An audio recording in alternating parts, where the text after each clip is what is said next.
Hello guys, welcome to my channel, Bisaya Special TV. Nandito ako nga guys, Tagalog version na kung salitang gagamitin. Para naman yung mga Tagaluzon na hindi marunong magbisaya, makaintindi sila sa salitang Tagalog. Isa namang yugto sa ating buhay guys, para mapanood ninyo o mapanood natin ang video na aking patingnan sa inyo.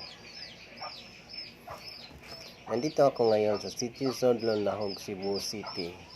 Nandito ako sa tindahan sa aking kapitbahay.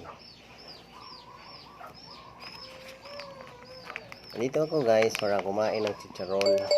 Ito ang chicharon binili ko. At saka bumili ako ng Pepsi.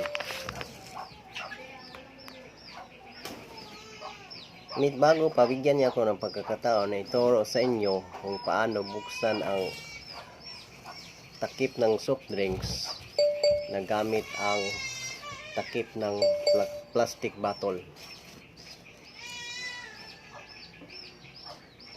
Ang pagbukas nito guys, ito lang ang gawin nyo.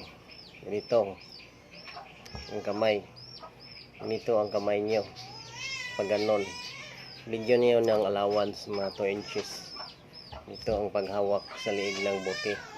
At saka iligwat ninyo guys or i-post itong takip ng plastic bottle. Paano ito gawin guys? Simulan natin. Ganito lang guys, oh. Wala itong halong tricks. Ganito lang guys. Iligwat lang guys o post up ang takip ng plastic bottle. Ito plastic bottle na to. Kahit anong plastic bottle pwede nyo libukas. Ganito guys, oh. Ready. 1, 2, 3. Post.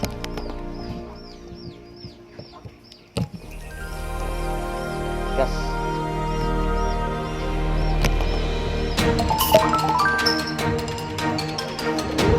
Ito lang guys, basic lang.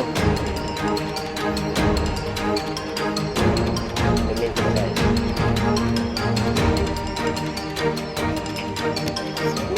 Ganun lang ang pagbukas sa takip ng sa drinks. Dito na lang ako.